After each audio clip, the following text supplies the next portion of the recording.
আসসালামু আলাইকুম আমার প্রিয় viewers, welcome to Sathi recipe house. আজকে আর একটা নিউ রেসিপি নিয়ে আসলাম। প্রথমে চুলায় একটা প্যান বসিয়ে পরিমাণ মতো ঘি দিয়ে দিলাম। ঘি দিয়ে একটু গরম মশলা দেব, দারচিনি, এলাচ, লং আর একটু লবণ।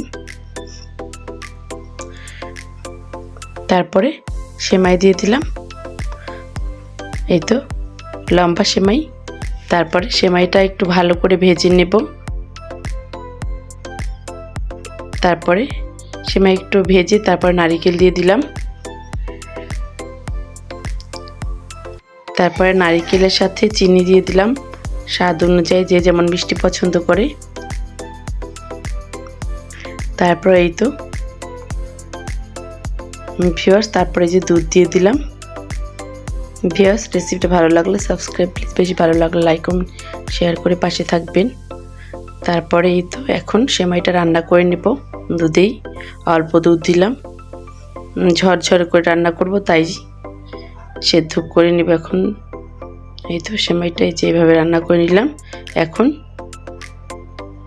ভালো করে ঝরঝরে করে নেব চামচের সাহায্যে। তারপরে ভিউয়ার্স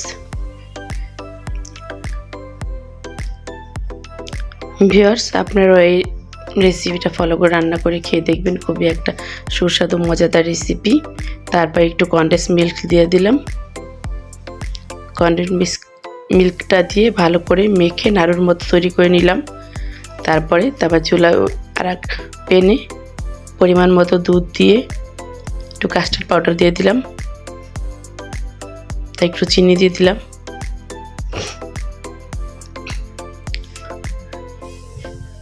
তারপরে তো রান্না করে নেব কাস্টার্ডটা, আর একটু লবণ দিয়ে দিলাম, দিয়ে একটু ঘন করে রান্না করে নেব। এই তো রান্না করা কমপ্লিট। এখন আমার এটা ঠান্ডা করে নেব। এখন এই তো ঠান্ডা করে একটা বলে এইভাবে সাজিয়ে নেব।